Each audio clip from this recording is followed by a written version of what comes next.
a kiwi chick just minutes old stumbles into life.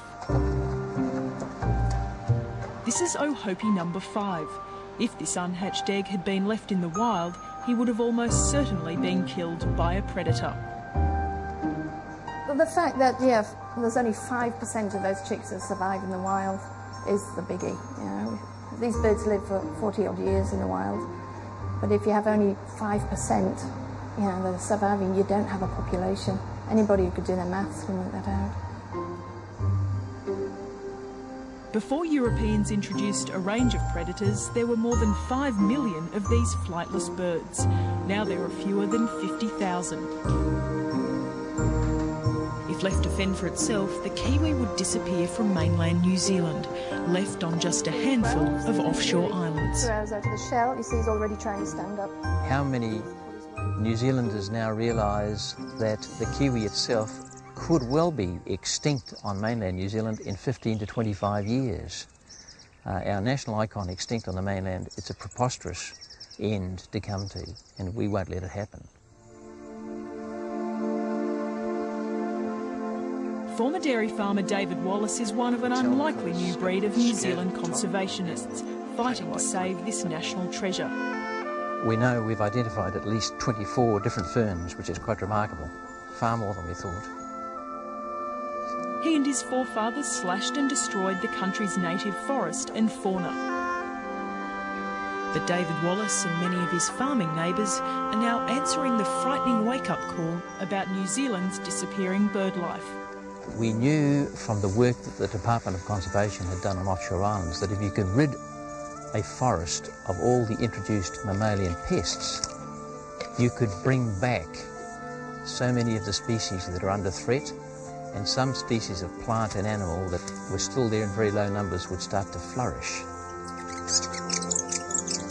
What he's created here in the heart of New Zealand's farming district is effectively an inland island. A pest-proof fence rings 16 hectares of his property, keeping out everything from the smallest mouse to the agile domestic cat. And the biggest kiwi killer, the stoat. It's probably got a 95 to 100% chance of surviving in here. It forages for its food in here naturally at night time. It's a nocturnal creature, the North Island brown kiwi, which we have here, and there's nothing to attack it.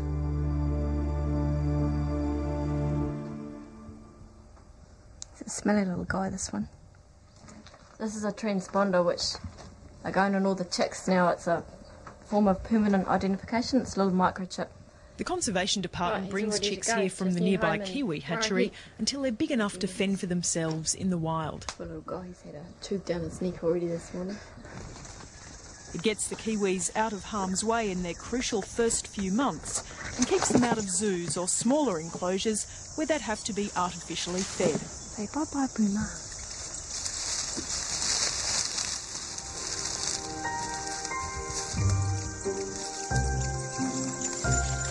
In a few months, these rangers will come back for Boomer.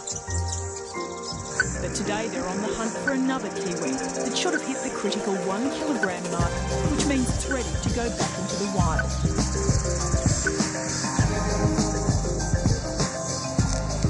It looks like it's just up in this direction, so I'll just shoot above it.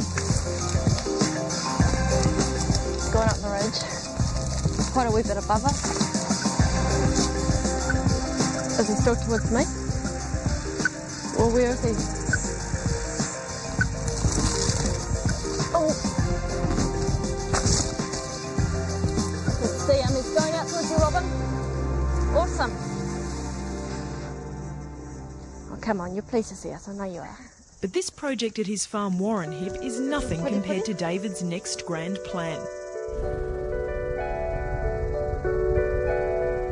He's talking now about turning this entire nearby mountain, Mungatautari, into a kiwi sanctuary.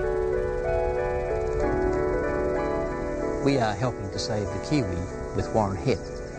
We want to expand that to Mungatautari, which is 200 times the size of Warrenhip, so that we can have between 2,000 and 3,000 kiwi flourishing in the heart of the Waikato. Imagine that, 2,000 to 3,000 kiwi in the heart of the Waikato, one of the great farming districts of New Zealand.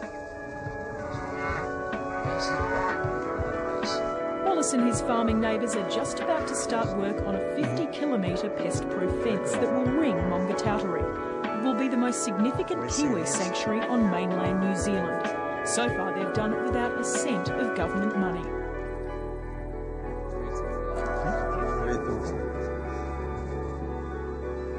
There it sits in a sea of farmland, pasture all around it, so that if it can be shown that this island of native forest can be restored, that the dawn chorus can actually be brought back to Maungatautari, we show all New Zealanders and indeed the world that we can bring the dawn chorus back to any pieces of native forest anywhere in New Zealand.